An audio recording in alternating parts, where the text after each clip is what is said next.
Давайте немного поподробнее остановлюсь на первой и второй страничке. Здесь я уже приготовила бумагу, здесь я ее даже приклеила, озвучу вам размеры. На распахивающийся элемент у меня получилась бумага 10,5 и по высоте 20 сантиметров. Здесь у меня 14,5 и также на 20 сантиметров. То есть приблизительно, ну не приблизительно, а точно я взяла размеры меньше на 5 миллиметров, чем моя основа. Здесь я выбрала бумагу вот такую вот очень красивую в голубые цветочки. Уже сделала карманы с кальки и приклеила вот эти вот две части, потому что здесь нет ничего интересного. Изначально я тоже думала, что карман я сделаю из какой-нибудь бумаги, но какую бы я ни прикладывала, мне показалось, что слишком много у меня получается различных дизайнов на небольшой, в общем-то, площади. Поэтому я остановила свой выбор на кальке. У меня как бы и есть карман, и в то же время он хоть и перекрывает рисунок, но только частично, и смотрится все это более цельно.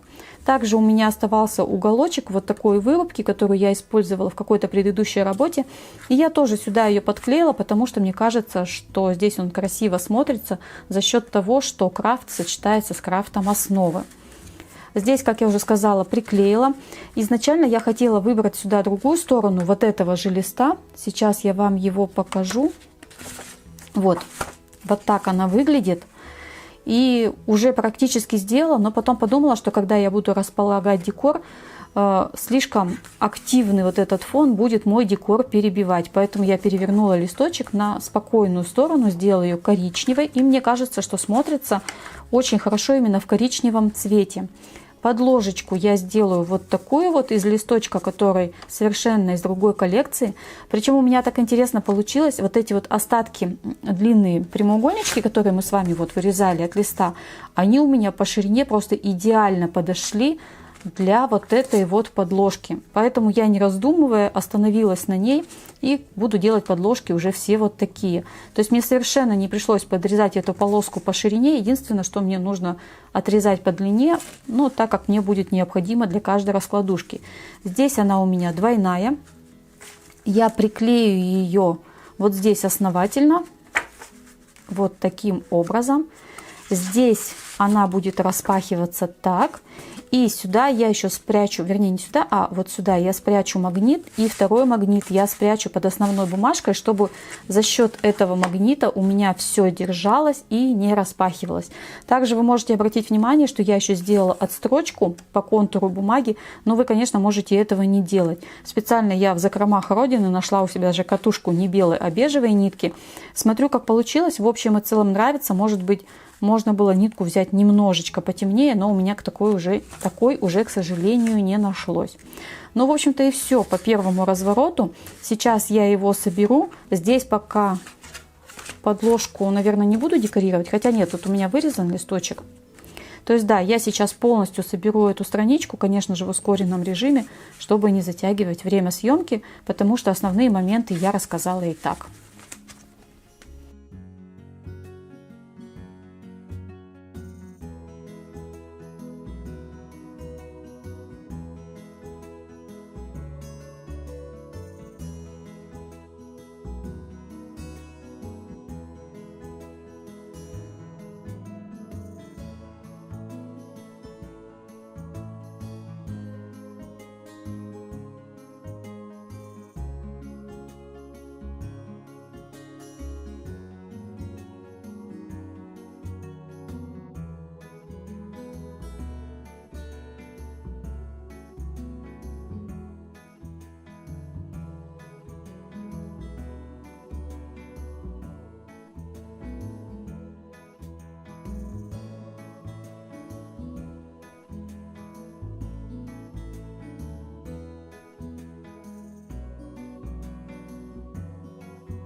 Для следующего разворота я выкроила вот такую бумагу. Основной лист будет полосатый. Затем Вот этот отворот я приклею, здесь у меня будет карман. Именно по этой причине я не стала вырезать второй лист тоже полностью по размеру странички. Я сделала его покороче, только чтобы вот он у меня заходил туда внутрь кармана.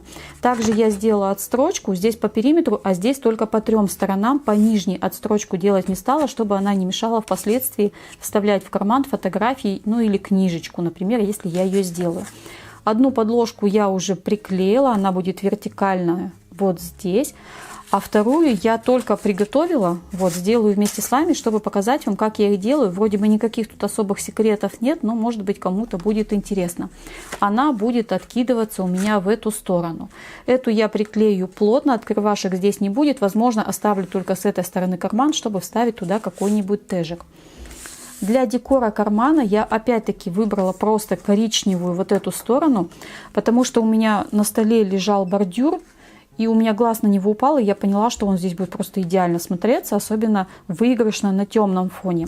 Бордюр у меня, конечно, несколько больше по размеру, чем мне необходимо, но я обрежу вот эти ушки, и мне кажется, он будет вполне себе логично заканчиваться. Так, наверное, сначала я приклею вот эту основу, а затем вместе с вами мы сделаем карман.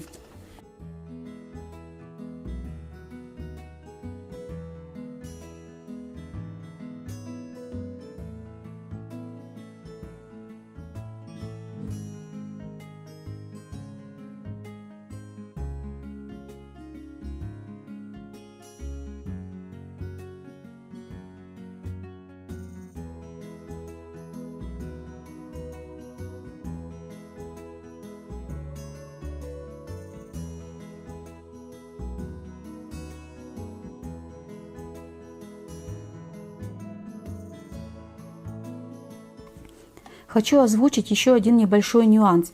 Для того, чтобы вот эти наши с вами кармашки, клапаны не мешали закрываться странице, возможно, с этой стороны, где у нас будет сгиб страницы, их необходимо подрезать буквально там на половинку миллиметра, чтобы они были совсем чуть-чуть уже основы. Я это уже сделала, поэтому у меня хорошо все складывается, и край кармана не мешает странице в итоге сгибаться по вот этой беговке. Так, я хочу здесь делать карман, причем у меня нет особой необходимости делать его сильно объемным, но раз я уже озвучивала, что карман можно сделать объемным с помощью дополнительных деталек, давайте вместе с вами это и сделаем. Я выкроила уже из остатков 2 прямоугольничка, по высоте они у меня такие же, как кармашек мой, вот видите, может быть совсем чуть-чуть короче, буквально на миллиметрик. По ширине они порядка 1,5 сантиметров у меня получились, ну я брала остатки, так что их ширина в принципе не сильно важна. Далее прокладываем беговку. Так. Так. Хорошенько по линии беговки сгибаем. Обратите внимание, что я сгибаю линии беговки наружу. Как это ни странно, я сама не так давно это узнала, но это правильно. И я поэкспериментировала, оказалось, что действительно линия беговки наружу сгибается несколько легче, чем вовнутрь. Затем обрезаем уголки порядка 30-45 градусов, тут кому как удобно. Так. И приклеиваем эти полоски внутрь кармана. Вот таким образом.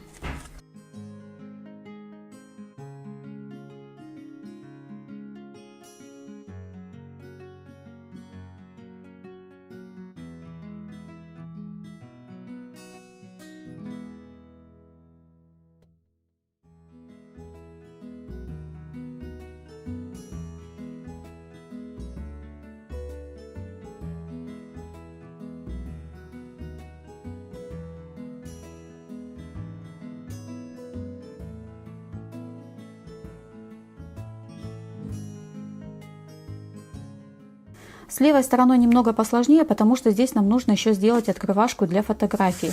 Основа у меня на 1,5 мм больше с каждой стороны, чем подложка. Плюс 2-3 мм на беговку двойную. плюс 1,5-2 сантиметра на подгибку, которую мы будем с вами приклеивать с обратной стороны основы. То есть таким образом у меня получилась раскладушка 9 на 11,5 сантиметров. Сейчас я ее пробегую и скруглю уголки. Для этого я буду использовать крокодил, но когда у меня его не было, я вполне себе прекрасно обходилась маникюрными ножницами. Прокладываем двойную беговку. У меня она получается где-то 3 миллиметра, потому что это минимальное расстояние между рисочками на моей доске. Так, хорошенечко проминаем по обоим сгибам. Затем скругляю уголки. Я взяла маленький диаметр, потому что у меня здесь тоже скругление небольшое. Складываю по первой линии беговки. Также скругляю. Не очень хорошо мне видно, а сверху камера. Вот так вроде бы лучше. Так. Затем с помощью ножниц подрезаю до вот этого уголка.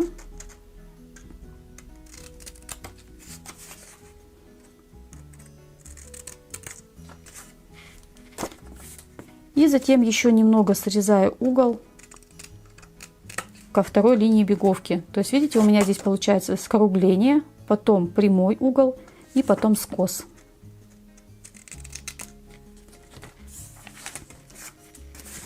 Все, подложка готова. Скорее всего, я тоже спрячу в нее магнит, но сделаю это сейчас. Или сделать мне это, когда я буду подклеивать вторую сторону. Нет, спрячу сейчас, потому что я же приклею основу страницы, и потом мне будет сложно рассчитать, где будет находиться магнит.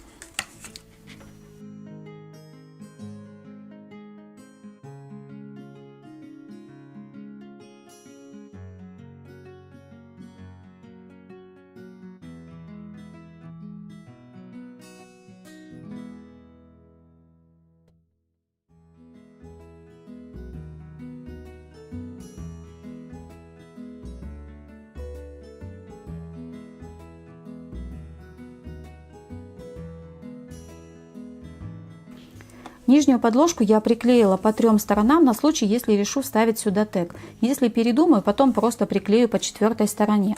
Теперь нам нужно расположить открывашку.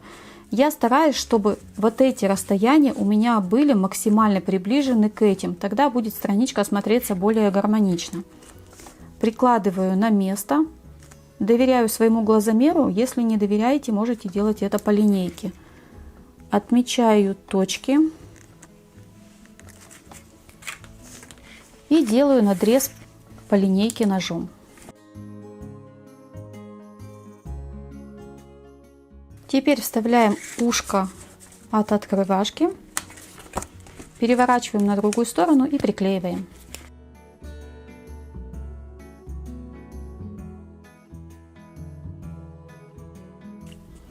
Осталось только найти место для второго магнита и приклеить страничку к основе.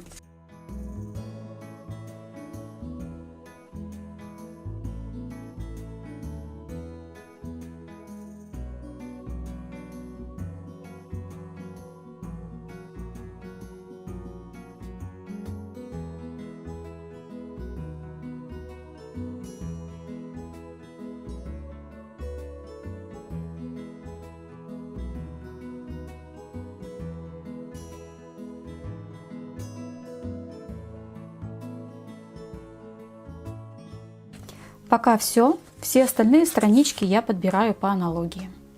Давайте посмотрим, что у меня получилось. Первую страницу и второй разворот мы делали с вами вместе, поэтому по ним быстренько. Здесь открывается так, еще раскладушка вот так. Сюда я подложку приклеила, а сюда нет. Вообще многие раскладушки изнутри я еще пока не оформила. Оставила это до того момента, когда сделаю обложку, потому что мало ли какая-то бумага понадобится, а я ее уже потратила на подложку для фотографии. Здесь прозрачный карман, магнитик, так, здесь тоже магнит, откидывается так, здесь просто приклеенная подложка. Здесь мы вместе с вами делали объемный карман, что позволило мне разместить сюда раскладушку. Она будет довольно-таки объемная за счет скраповой бумаги внутри и еще фотографий. Если бы карман был плоский, то, наверное, можно было туда только карточки вставить, либо фотографии отдельные, но никак не раскладушку, потому что здесь еще дополнительно линии беговки придают толщину. Следующий разворот.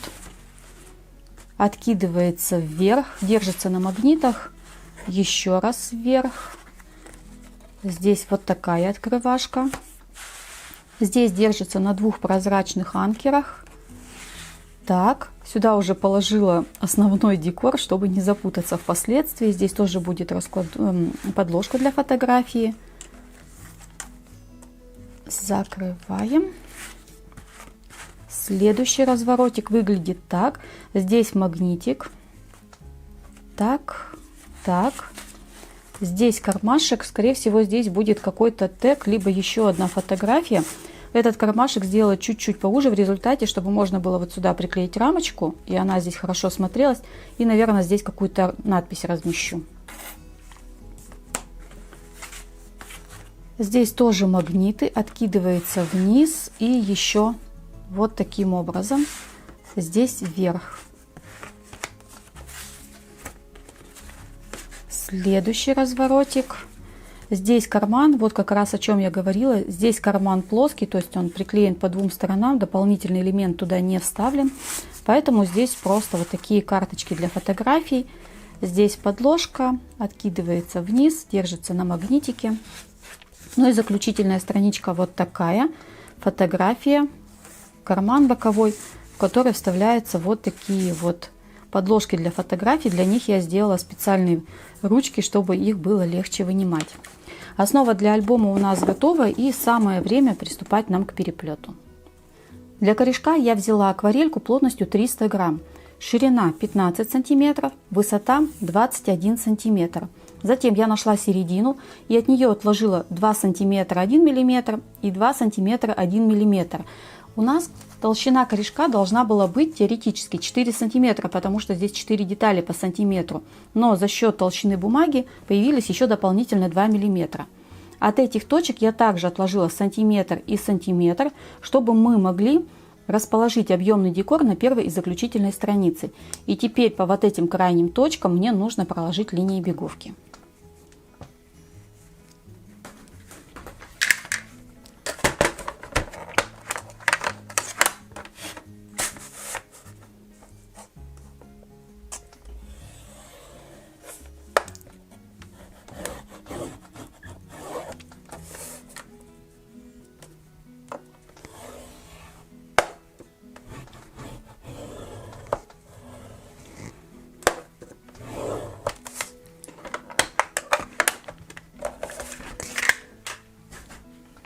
Хорошо проминаем по линии беговки.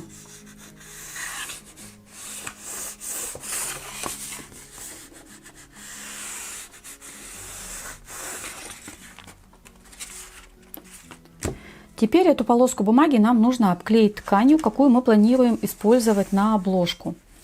Здесь, наверное, на камеру видно, что у меня здесь желтые пятна на ткани.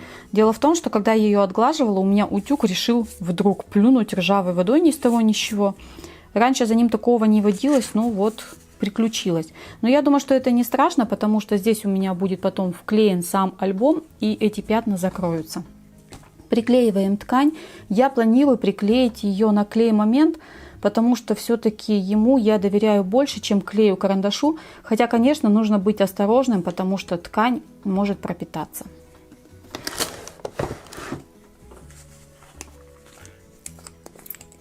Мне бы очень не помешала сейчас силиконовая кисточка, которой, я вижу, девочки часто пользуются. Так что я думаю, наверное, пора мне уже заказать себе такую кисточку, чтобы не размазывать клей пальцем, а то это выглядит не очень эстетично.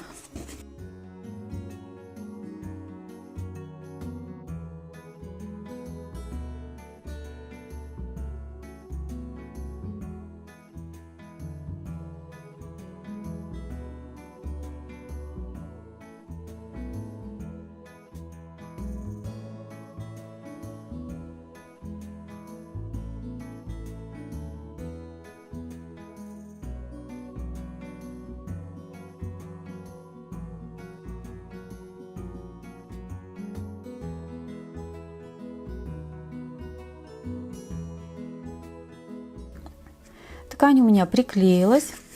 Приклеилась хорошо, потому что при отгибании ушек не образуются пузыри. Однако, повторюсь, если вам удобнее использовать клей-карандаш, то используйте его, потому что на него ровно приклеить ткань несколько проще, чем на момент. Теперь нужно будет собрать все наши заготовки. Как я говорила ранее, я планирую склеить их по 3 сторонам, таким образом, чтобы у меня образовался дополнительный карман между страничками.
Ну вот я и собрала заготовки. Корешок у меня получился идеально ровный. Здесь нет каких-то особых хитростей, просто нужно все аккуратно совместить.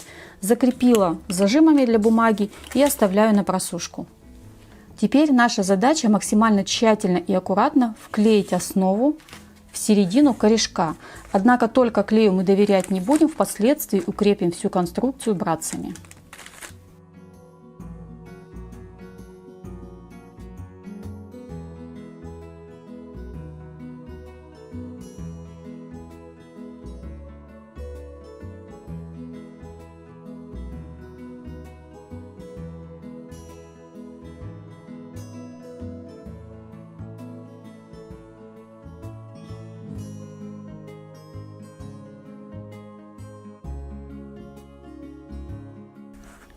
У меня отключилась камера, но как вы видели, я нанесла клей и на основу, и на корешок, потому что момент дает хорошее сцепление именно когда он нанесен на обе поверхности. Затем я хорошо прогладила палочкой для биговки и подождала, пока клей окончательно высохнет. Теперь каждую полоску я планирую укрепить 5 братцами. Я их заказывала на Алиэкспресс, у меня их очень много, поэтому в количестве я не ограничена. Единственное, хочу обратить ваше внимание, что когда вы будете ставить братцы, ножки у них нужно разгибать вдоль корешка, чтобы они потом не мешали этому корешку сгибаться.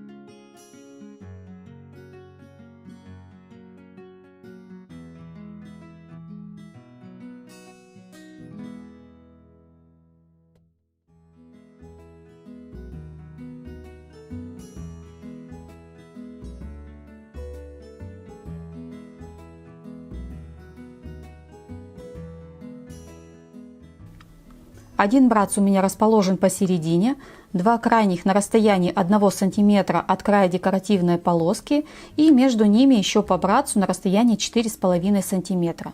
Теперь все то же самое мне нужно повторить для остальных разворотов.